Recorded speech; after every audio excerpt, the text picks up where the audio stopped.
This story is a fictional narrative intended for mature audiences. It deals with emotional and psychological themes. The first, Tremor, the one that hinted at the dormant volcano beneath the placid landscape of my life, wasn't a dramatic, earth-shattering event.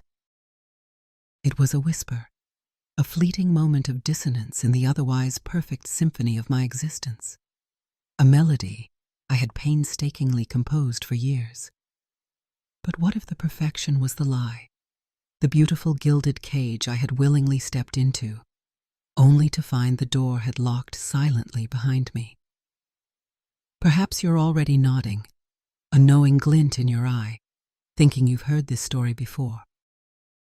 But I urge you to stay, to listen closely, because within the familiar contours of temptation and betrayal, there are always unique shades of heartbreak, of choices that echo into eternity. Before we delve into the heart of my unraveling, I have a small request. If you find yourself drawn into this vortex of emotion, consider subscribing and clicking that notification bell. You won't want to miss the fallout. And as we begin, tell me, have you ever stood in the midst of a life that others admired, yet felt a profound, aching hollowness within? Share your thoughts, if you dare, in the comments below. My name is Ilara Vance, and for 2 decades, I had been the dutiful wife of Marcus Vance, a man whose ambition had built us an enviable life in the sun-drenched, manicured enclave of Willow Creek, nestled in the rolling hills of Northern California. Our home, a sprawling testament to his success, was often featured in local lifestyle magazines, its gardens a riot of color I tended with an almost obsessive devotion. Our son, Leo, was away at a prestigious university, his future a bright, well-paved road.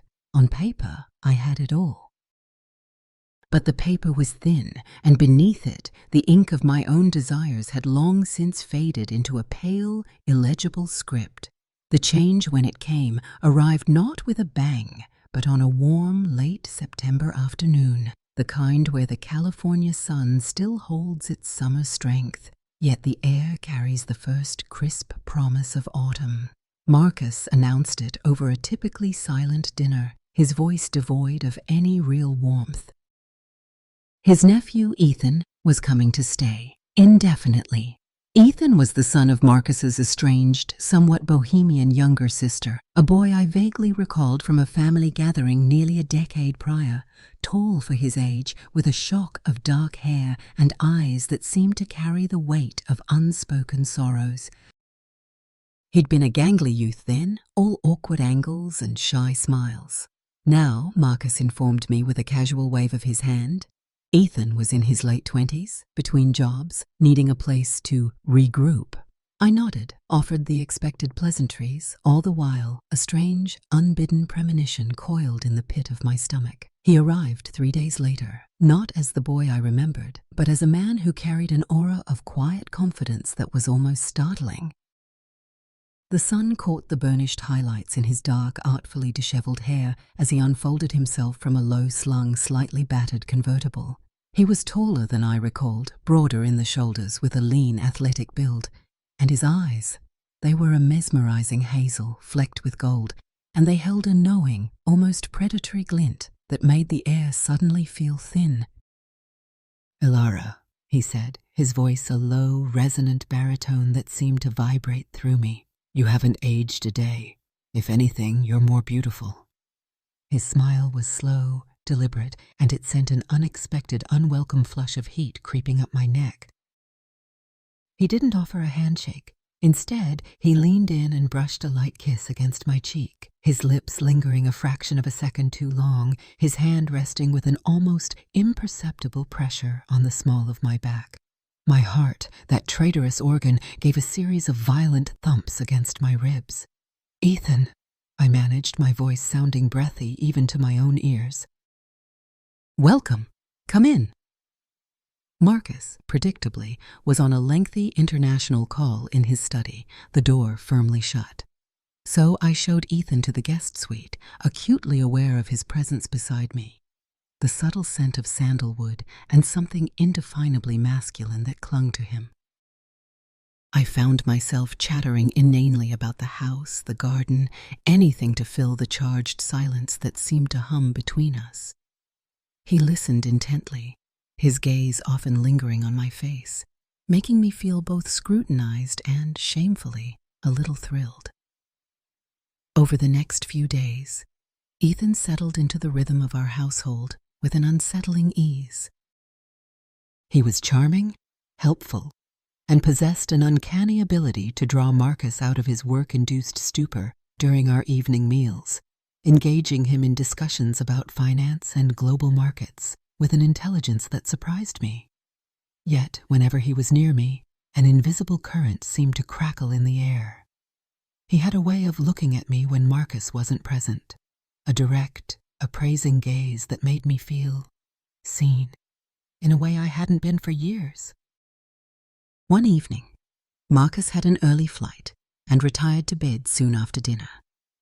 Ethan and I found ourselves alone on the wide flagstone terrace, the air cool and fragrant with the scent of night-blooming jasmine. The stars in the clear California sky seemed close enough to touch. Ethan lit a cigarette, the tip glowing like a firefly in the darkness. "Life's rarely black and white, is it, Elara?" he mused, his voice a soft caress in the stillness. "Sometimes the most vibrant colors are found in the gray areas, in the places we're told not to explore." His words, so casually delivered, resonated with a dangerous clarity in the secret hollow chambers of my heart. I felt myself teetering on the edge of a precipice I hadn't even realized I was approaching. The walks began a few days later. Marcus was increasingly consumed by a complex merger, often home late or sequestered in his study. Ethan, with his restless energy, would suggest exploring the redwood trails that bordered our property. Reluctantly at first, then with a growing, shameful anticipation, I would agree. The ancient trees towered above us, their massive trunks filtering the sunlight into a dappled, ethereal glow. It was on one such walk, as the sun dipped below the horizon, painting the sky in hues of fiery orange and bruised purple, that he first touched me, a hand on my arm to steady me on a steep incline, his fingers warm and strong, the contact lingering just a moment longer than necessary. Then came the words, whispered in the twilight hush of the forest. "You're not happy, are you, Elara?" His directness ambushed me. "Of course I am," I retorted, a little too quickly, a little too defensively. He smiled, a knowing, almost sad smile. "Are you convincing me or yourself?" And then, before I could formulate a reply, before I could shore up my crumbling defenses, he leaned in, his face close, his hazel eyes searching mine, and he kissed me. It wasn't a brutal or demanding kiss, but rather a soft, tentative exploration, a question. And to my eternal shame, my lips answered. That kiss, stolen beneath the silent, watchful gaze of the ancient redwoods, was the first match to the dry tinder of my long-dormant desires. It was a spark that would ignite an inferno. The days that followed were a torment of guilt and a strange, illicit exhilaration. Every accidental brush of his hand, every shared glance across the dinner table, sent a jolt of forbidden electricity through me. I was a moth, fluttering ever closer to a mesmerizing, dangerous flame. I knew it was wrong, a betrayal of everything I was supposed to hold sacred, but the stark truth was, I hadn't felt this alive, this intensely aware of my own senses, in years. Then Marcus announced he had to fly to Singapore for a week, an urgent, unavoidable business trip. The moment the words left his lips, a silent, shameful thrill coursed through me, quickly followed by a cold wave of dread. A week, 7 days and 7 nights, alone in the house with Ethan. The air was thick with unspoken possibilities. The first evening after Marcus left, the pretense between Ethan and me dissolved as if it had never existed. He found me in the kitchen preparing a meal I had no appetite for. He came up behind me. He stepped close, his presence a quiet force that filled the space between us. "Elara," he said softly, his voice heavy with emotion that seemed to echo my own unspoken thoughts. "We can't keep fighting this." I turned in his arms, my resolve already so fragile, shattering into a million pieces. "I don't want to fight it anymore, Ethan," I whispered, the admission a torrent of surrender. That night, the emotional barriers I had maintained for years finally gave way.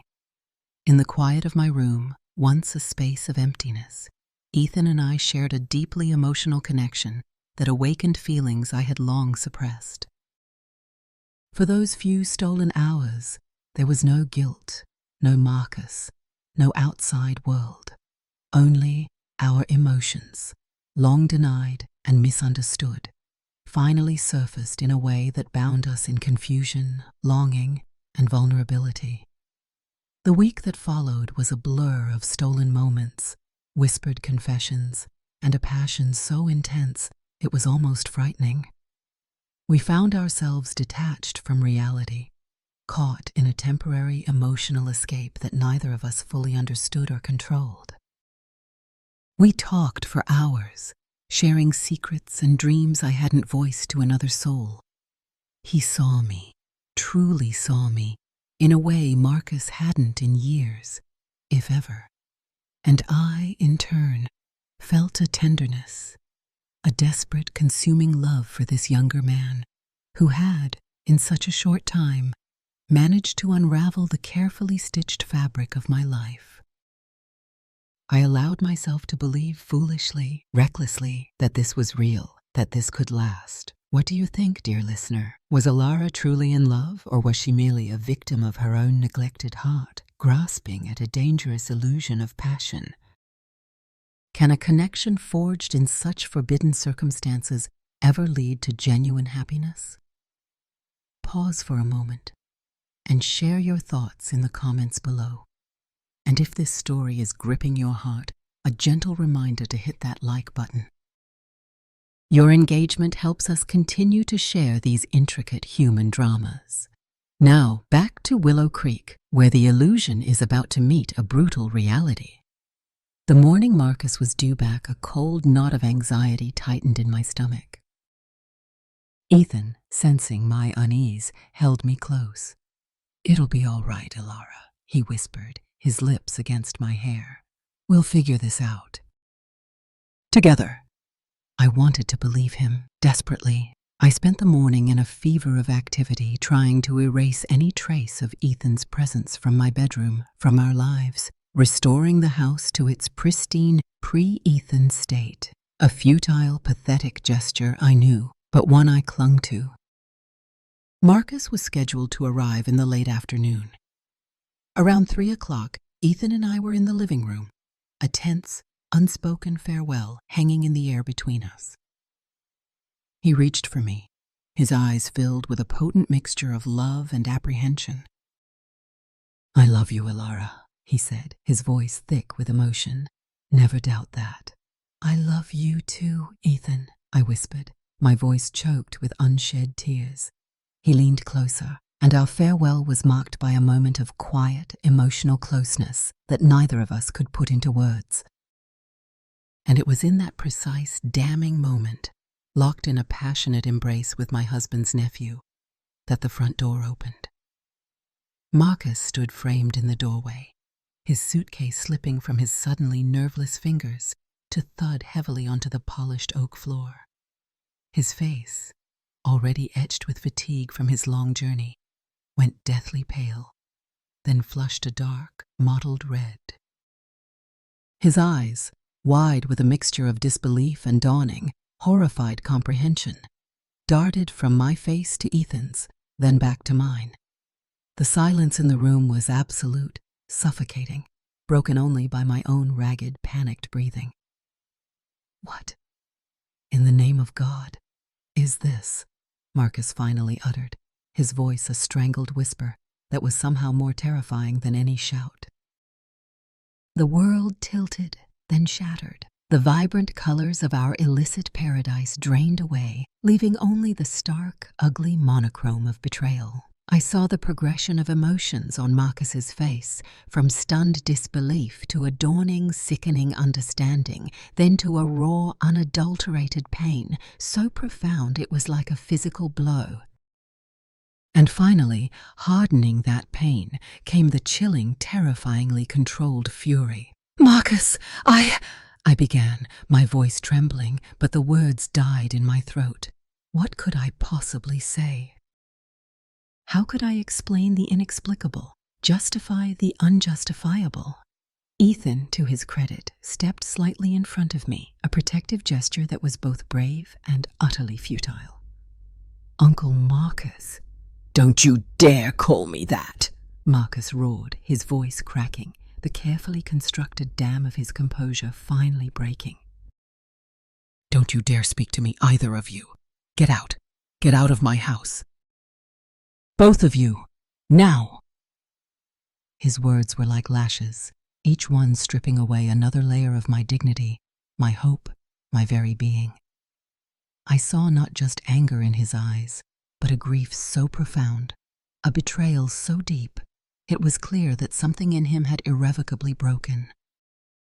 Our carefully curated life, our 2 decades of shared history, lay in ruins at our feet, shattered by my reckless, selfish pursuit of a fleeting passion. Numbly, mechanically, Ethan and I packed a few essential belongings, the silence in the house now thick with unspoken accusations, with the ghosts of what might have been. When we descended the stairs, Marcus was waiting by the door, his face a cold, implacable mask. He didn't look at me, not once. He simply held the door open, his gesture more eloquent, more damning than any words could ever be. As we stepped out into the harsh, unforgiving sunlight, the door slammed shut behind us, the sound a final, brutal punctuation mark on the end of my marriage, my life as I knew it. We stood on the perfectly manicured lawn, 2 lost souls adrift in the wreckage of our own making. I turned to Ethan, my last desperate hope, my anchor in this terrifying new reality. "Ethan," I whispered, my voice raw with unshed tears, "what do we do now?" He looked at me then, and the expression in his hazel eyes, those eyes that had once held such intoxicating passion, such tender love, made my blood run cold. There was pity in them, yes, but also a chilling remoteness, a dawning, undeniable distance. "Elara," he began, his voice devoid of the warmth I so desperately craved. I don't think this can work. What we had, it was a mistake." "A mistake?" I echoed, the word a shard of ice in my heart.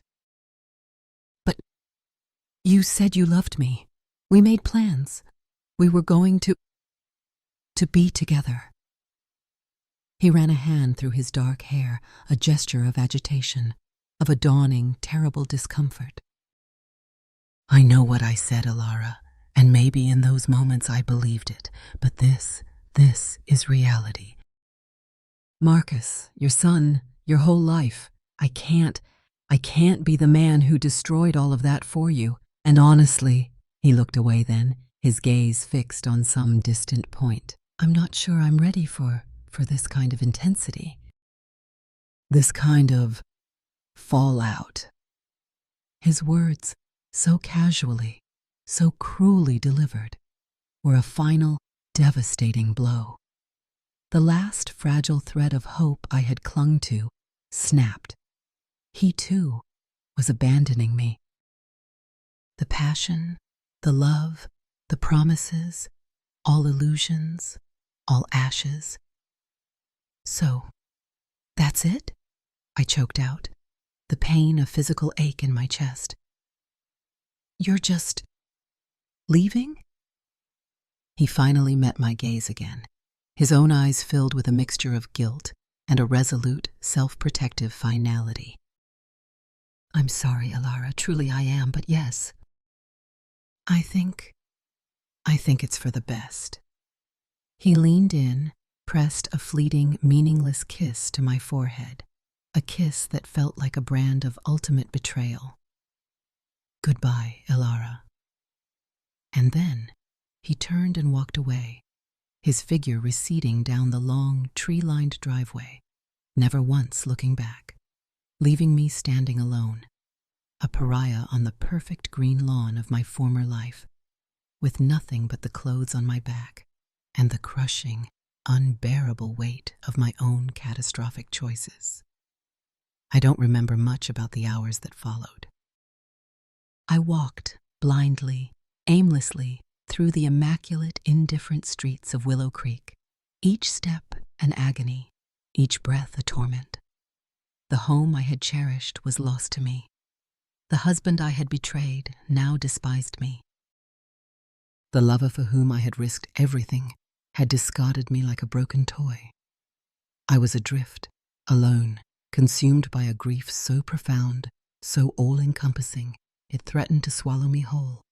I eventually found myself on a cold, hard bench in a deserted park, as twilight bled into a starless, unforgiving night. The carefully constructed facade of Alara Vance, perfect wife, perfect mother, perfect homemaker, had been stripped away, revealing the raw, flawed, desperate woman beneath. And in that moment of utter desolation, a terrifying, yet strangely liberating thought began to take root. The life I had lost, perhaps, was a life I had never truly chosen, a role I had played for so long I had forgotten who I truly was. The road ahead was shrouded in an impenetrable darkness, filled with uncertainty, with pain, with the long, arduous task of piecing together the shattered fragments of a life. There would be no easy answers, no swift redemption.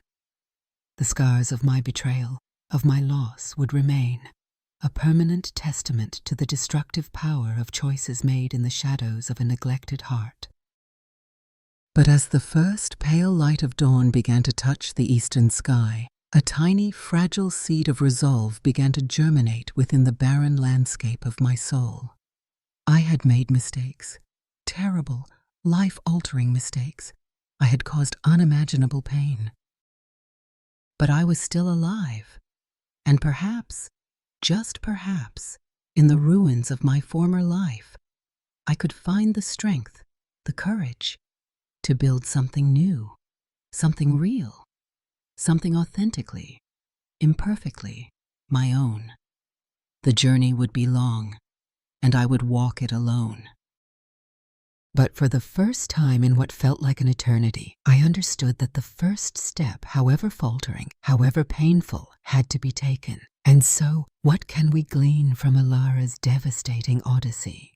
That the pursuit of fleeting passion, born from the emptiness of a life unlived, can decimate the foundations we thought were rock solid.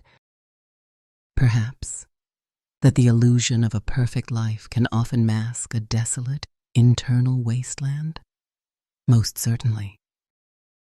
Alara's path to any semblance of self-awareness, let alone peace, will be fraught with the ghosts of her past and the harsh realities of her present. What does true freedom even mean when it's born from such destruction? I invite you to share your reflections on Alara's story in the comments below. What lessons, if any, resonate with you?